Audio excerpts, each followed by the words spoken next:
Okay, thank you, everybody. We appreciate your time this morning on a busy Friday. I think we're going to get us started and allow folks to join as we go through some of the introductory slides. So, good morning, everyone. My name is Mitch Hendrick. I'm the Planning Grants Unit Manager here at DOLA.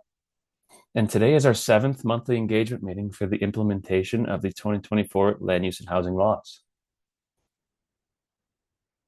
As a reminder, the Community Development Office is actively working on the implementation of the laws listed here, including residential occupancy limits, minimum parking requirements, accessory dwelling units, transit-oriented communities, and affordable housing planning. And these efforts are done in partnership across state agencies. Another reminder as part of our usual introduction, this is our monthly engagement meeting as part of a number of engagement framework components, including one-on-one meetings, other presentations, and web engagement. And we'll be referencing our website, Engage DOLA, quite a lot. And this is where we post our draft tools, we receive comments, post our final tools, and other relevant info. And we also post a list of updated frequently asked questions there. And the Q&A section of these webinars actually informs the FAQ section of the website. Our meeting format for these webinars follows the structure you see here, including general updates, transit-oriented communities, parking, neighborhood centers and strategic growth planning, housing and planning displacement, and accessory dwelling units. Real quickly, last month, I want to talk about what we discussed as a group. And we introduced a couple new DOLA staff members. We provided an update on TOC guidance and overall timeline. We gave updates related to parking, including the best practices study that was published, an overview of the timeline and proposed approach for the neighborhood centers and strategic growth planning, updates regarding housing planning, including displacement mitigation guidance, the review of pre-existing housing needs assessments, and some preliminary grant program information. Lastly, we discussed updates regarding ADU guidance and DOLA's courtesy reviews that have begun. This month, I'm going to let Eugene kind of talk about what's expected, what's to come. And so I'm going to pass it off to Eugene at this point. Thank you. Thank you, Mitch, and good morning, everyone. It's so nice to see many of you. For those of you who I have not met yet, I'm Eugene Howard. I am the Land Use Planning and Housing Unit Manager on our Technical Assistance team. Today, I'll be providing updates on transit-oriented communities, starting out with an update on our Engage DOLA web presence. Then I'll be handing things over to my colleague, Hannah Van Nimwegen, to provide updates on parking and ADUs. Mark Williams will then follow Hannah. He's also a member of our technical assistance team, and he will be providing updates on housing and displacement. We will then have updates from Scott Williamson on neighborhood centers and strategic growth planning. Before we start the updates, though, we really wanted to share with you some exciting updates regarding our Engage DOLA web presence. We've heard from a few folks here and there that sometimes it can be a little confusing finding information. So to help streamline and make that process a lot easier, we decided it was a good time to migrate the Engage DOLA content over to our traditional DOLA website format. So it might have a new look, but it is all the same existing information that you've all grown accustomed to. So there's the same information related to the laws, the resources and tools that you all have seen. And we did this so that our overall web presence is in keeping with the other DOLA web pages that I think you've all have seen. The laws have been organized by law, and these law subsections contain overviews of the laws, frequently asked questions, the tools and documents and guidance materials that you all, many of you have seen and commented on. And this is where we will continue to post our past engagement webinars, as well as the recording and the information that's being presented today. And so we really encourage folks to bookmark this site. The Engage DOLA previous page will direct you to this site, so no need to worry about that. And we just really encourage folks to come back, check on updates and information often, and see if there are any new FAQs that have been added. And always we're here to address questions, and we encourage you to reach out to us through our engagement platform with questions, opportunities for training, anything that would be of assistance to you. Before we get into the updates, we do want to give you the reminder that these meetings are meant to provide implementation updates, introduce draft and final tools, and solicit your input. To this end, your questions are critical to the success of our implementation. We will post a recording of this meeting, as I just mentioned, along with the slides to our Engaged DOLA website. And this is where we will continue to provide updates and FAQs on the laws as we continue to work and consultation with each of you. So again, we encourage everyone to come back, check the site often for information and meaningful updates. Now, a little bit on transit-oriented communities, HB 24-1313. As a reminder of where we've been, these were the items that were completed in 2024. Our team worked really hard to develop transit area mapping, the calculation model development, both the housing opportunity goal and transit center modeling tools, along with TOC guidance materials. And throughout the year, we provided ongoing technical assistance with local governments and really reached out to many of you to help us and provide guidance and input on these tools as they were being developed. Looking ahead to our 2025 milestones, we will be releasing the final housing opportunity goal and transit center modeling tools today. We're really excited to be meeting this key milestone. Along with those, we will also be issuing and releasing our final guidance documentation. We also remain on schedule to be working with all of you on your preliminary TOC assessment reports, which are due by the end of June.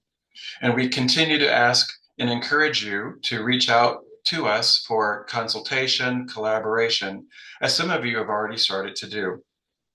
And throughout 2025, our staff will be here and ready to provide technical assistance to local governments and staff on your transit center work, as well as your zoning capacity calculations. Again, as we all work towards that December 2026 deadline. We want to, again, remind you of the available resources that can assist you in this work. So please know that you can find these resources on the Transit-Oriented Communities Law on the law-specific page on our Engaged DOLA website, including that overall information about the law, the maps, the data related to transit-oriented communities, along with information on the CHFA State Housing Tax Credit Program. As mentioned a moment ago, we are really excited to be releasing the full transit-oriented communities law guidance today, along with publishing the final housing opportunity goal and transit center technical tools. These will be accompanied by draft form and manner reporting templates. While we are publishing these final documents and resources today, we do fully anticipate needing to make periodic and modest updates as we continue to work with you all and get your input and the real world experience of working with these tools. So again, be sure to come back and check on these items often. And now I would like to introduce again Hannah Van Nimwegen to talk about minimum parking requirements. Hannah. Thank you, Eugene. My name is Hannah Van Nimwegen. I've been a Colorado planner now for about 10 years, with some experience down in the Phoenix Valley prior to that. I am so excited to be a part of the DOLA team and to talk to you about parking and ADUs. So we'll start with parking and the timelines that we're looking at. So the applicable transit service area map was published on September 30th, and that identifies the areas that are applicable to this law.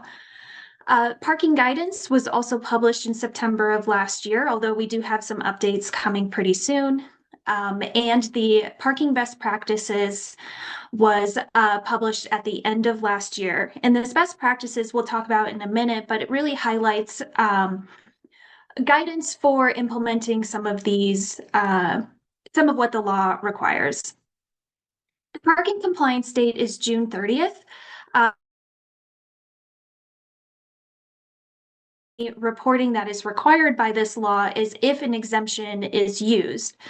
And in that case, that reporting date would be December 30th of 2026. There is various assistance opportunities for this particular law. Again, just mentioning that transit service area map. If you're unsure what areas in your jurisdiction might apply, please check this map out. We also have that interpretive guidance where we kind of take the legalese of the law and put it in plain language. And we do have some updates that'll be published in the coming weeks. We are offering courtesy reviews. So if you are drafting changes to your code, we are happy to review those changes just to ensure that they are compliant with this law and with the ADU law. Or if you just have any general questions, please don't hesitate to reach out to myself or Eugene. And that Eugene was highlighting, we do have an opportunity to submit questions if that's a little bit easier for you. This is the best practices study that we were talking about just a minute ago. This has implementation guidance, examples, case studies, challenges, considerations, and it's just a really good resource for implementing a parking management strategy. And we want to sincerely thank all of you who participated in the creation of this document. We think that it is better for that participation.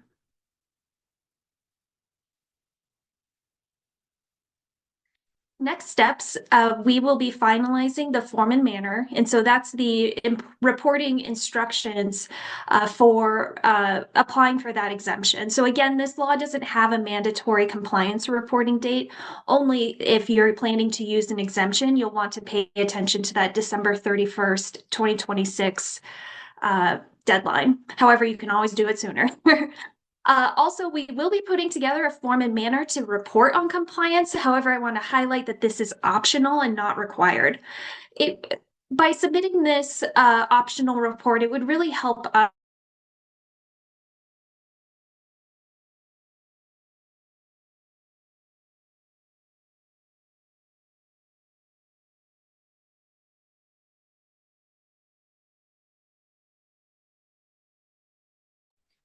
We might be experiencing a little bit of audio technical issues there.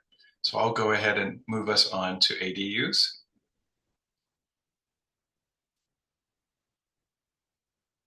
Hannah, are you still out there?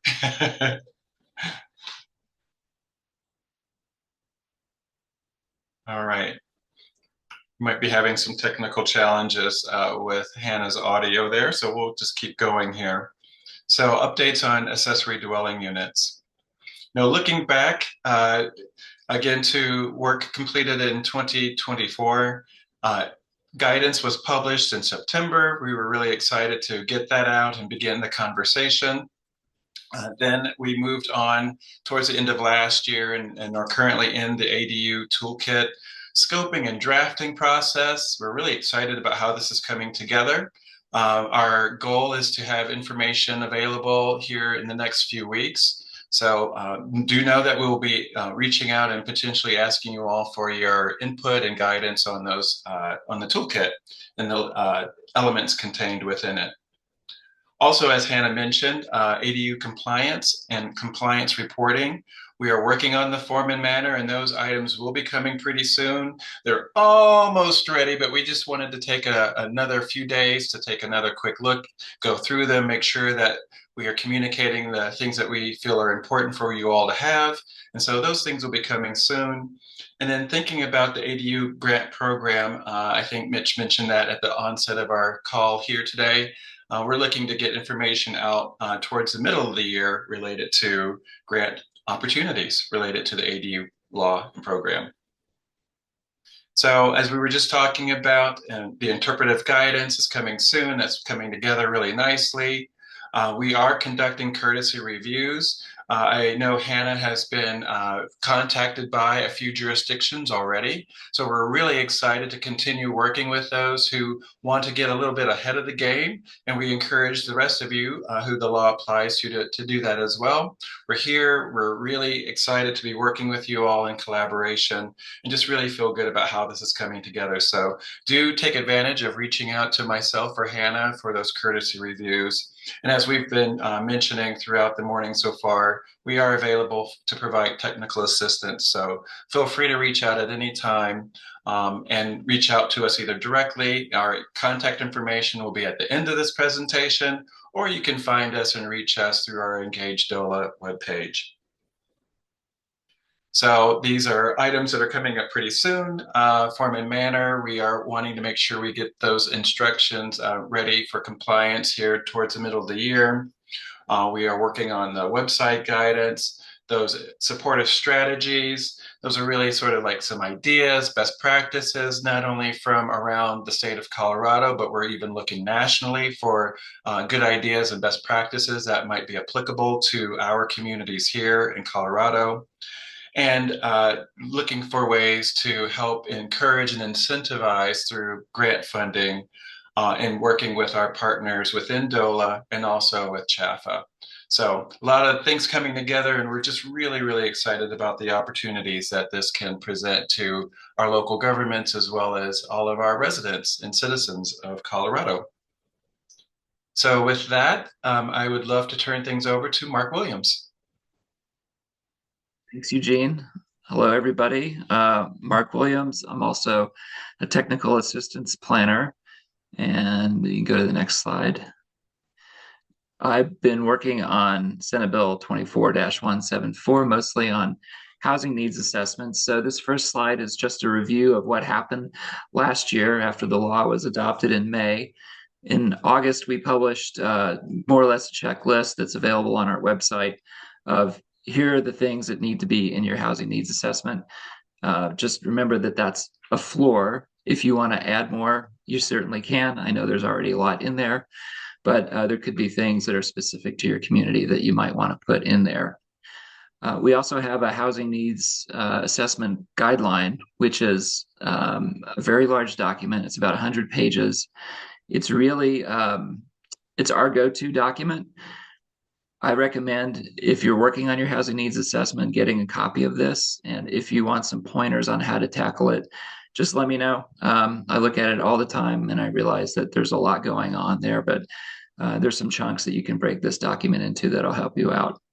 We also published some displacement risk assessment guidelines. It's pretty brief. It's about 11 data points. And for the pre-existing H&As, the ones which we received by the end of last year, you can use those. If you're working on your H&A right now, you can also use those. And as I have mentioned, we're working on reviewing the local and regional H&A. So the regional H&As are sometimes countywide and might include all of the municipalities plus the county. Also, the state is working on some regional ones as well. Next slide. So as I mentioned, I'm working on, all of us are working on reviewing these H&As. And if you've submitted one already, I've reached out to many of you. We still have some left to do, so don't worry. We're working on it and we'll be in touch soon. The next thing on here, the develop guidance for new comprehensive plan requirements, is also part of 174. That's a pretty encompassing section, includes natural ag lands, neighborhood centers, strategic growth report. A lot of staff is working on this, and that'll be done by the beginning of next year. And then these last three rows are, there's a lot of overlap between them. We have the current displacement risk data points. We're working on really fleshing that out and developing a more robust policy and approach to identifying what areas, what communities have displacement risk, and how to assess them, how to provide assistance. So that's something that we'll be doing by the end of June this year. So next slide, please. So just a quick overview of the actual H&A reviews. There are 165 jurisdictions in Colorado that are subject to the housing needs assessments. We've received H&As covering 91 of those jurisdictions so far. That's in a combination of local and regional H&As. As I mentioned earlier, the state is doing some. So Region 6 in Southeast Colorado, as well as Region 9 in Southwest Colorado, are working on some, and the DRCOG region, which is 58 different governments. So just be aware that because the state is doing it, or DRCOG is doing it, or maybe some other council of governments, you can still do your local one. That's up to you. The legislation encourages regional approaches because housing is a regional function. You know, the housing market doesn't stop at your town limits. It goes out to the county or to the next town. And so we're trying to encourage regional H&As, but again, that's up to you. And then this last header is something that we saw with the pre-existing H&As, and this really has to do with the fact that many communities were already doing housing needs assessments. The law got passed, which had a unique set of requirements, and this doesn't mean that anyone did their H&A incorrectly. It just means that now you've got to have these specific points in there. And so I've listed out some of the common things that we're seeing, which are not in the pre-existing ones. So if you're embarking on doing an H&A, make sure you include these. These are available in more detail and explanation in that H&A guidelines document that's 100 pages long that I talked about a couple minutes ago. If you have any questions about any of this, please just reach out to me. I'll be happy to walk you through it. And to that point, we're actually doing a more detailed webinar on completing your housing needs assessment on March 12th from 11 to 12:30. So if you haven't started yet, I recommend going. If you have done it and you've got questions, maybe you've got some missing data, I would also recommend attending that as well. So I think at this point, I'm going to turn it over to Mitch.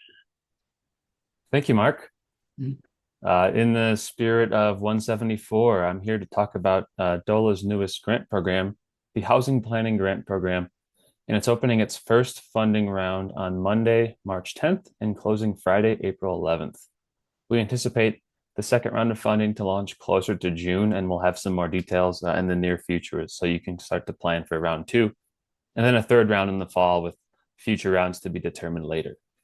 And as a reminder, the Housing Planning Grant Program is a program administered by DOLA's CDO team, Community Development Office, that offers funds for work to develop or update housing needs assessments and action plans that are compliant with Senate Bill 24-174.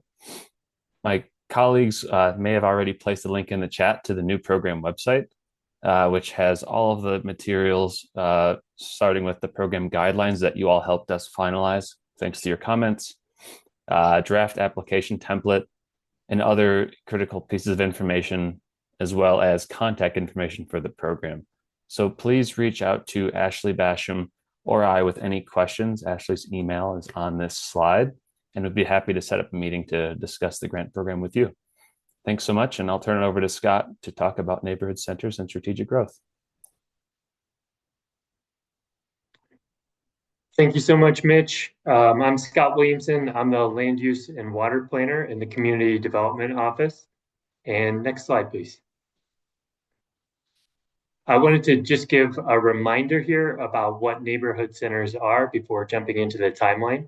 So neighborhood centers are areas voluntarily designated by local governments and will be incentivized by state agency funding opportunities. And generally, neighborhood centers, as described in the law, are pedestrian-oriented, mixed-use, walkable neighborhoods connected to transit when possible, and with that flexibility based on regional and local context.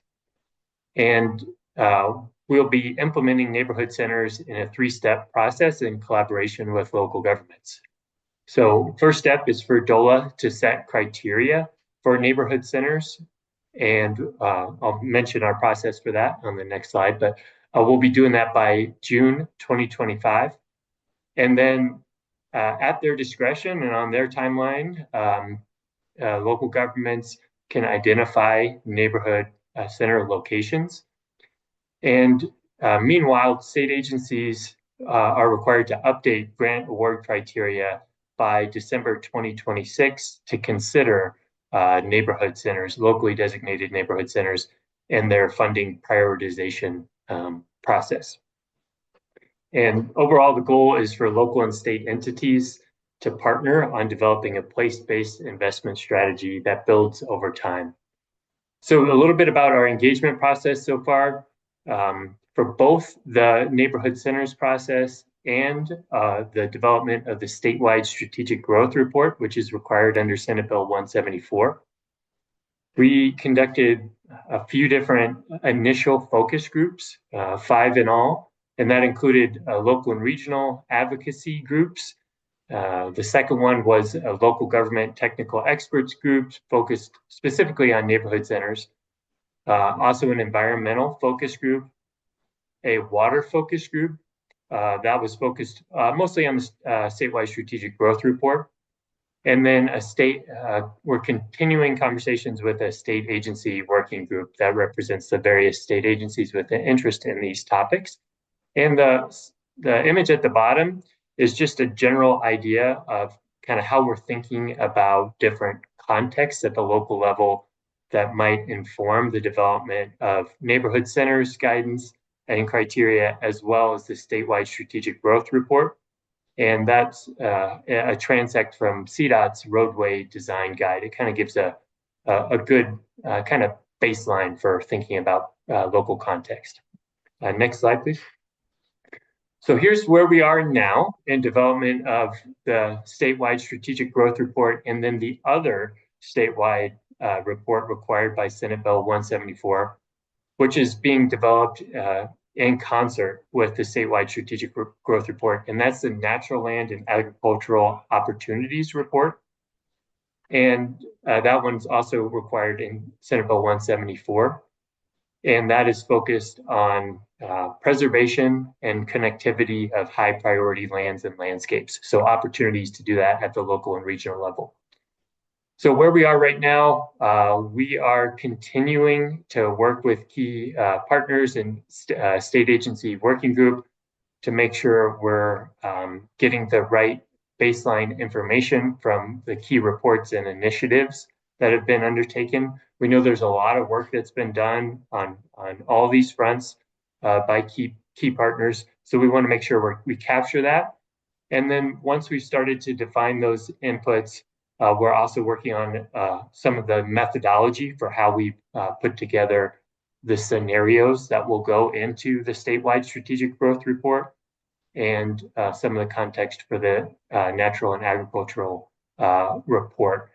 And so we'll likely kick off some introductory webinars for local governments and regional organizations here coming up in the next couple months. And then that will take us to a due date of the end of October for the statewide strategic growth report, and a due date of the end of the year for the Natural Land and Agricultural Opportunities report. And if you have questions on either of those, feel free to reach out. And I will hand it back to Eugene, I believe. All right, so let me see if I can get my camera turned on. There we go. So yeah, just to wrap things up, we're really excited to be working with all of you. There's so many of you that have reached out to us asking for assistance or with questions. Really, it's been great to get to know people from around the state, and we just hope that this continues as we put more information out. So this slide is just a reminder of where you can find information related to the laws passed last year. So our Engage DOLA site, you can reach out to us to request time with us, whether one-on-one or maybe small groups. We're happy to meet with anyone. The FAQs and all the guidance materials, the tools and the calculations. So really, we just encourage you all to reach out to us early and often. And with regard to Prop 123, which is not necessarily a part of the laws that were passed last year, but is really related to much of the work that we're doing in the planning division, we do have some upcoming webinars that we wanted to make sure that this group was aware of. So they are Prop 123 focused, but we've got one coming up next week on March 4th at 10 a.m. There's a registration link here. I'm not sure if I can't see the chat, so maybe someone's putting that in the chat as well, but it'll certainly be available to you when these slides are posted. And then another session available on March 11th at 11 a.m.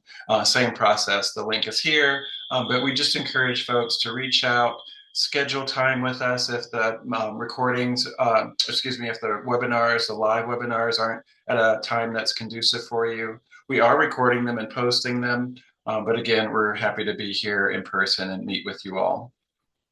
And then before we stop the recording to move to Q&A, we just wanted to make sure that you all had our contact information. So this team has been growing. There's a handful of new folks here really to support the efforts. And so you'll see not only the new folks in our contact information, but Casey and Scott are also in others that you've been engaging with. Nathan, who I think is on the call as well. We call them our sort of original group, our Mind Trust. They are still here and very much supporting the new team members. So we haven't lost any ground. We haven't lost any institutional knowledge. If anything, we're trying to build on the great foundation that they've set up for us. So I will go ahead and pause there. I'm going to probably stop sharing, and I will also pause the recording, and we'll turn things over and maybe ask, maybe Mitch, you can help with any questions that might be in the chat. So let me see here. I think I can do this here, there. And now I will stop sharing so I can see faces.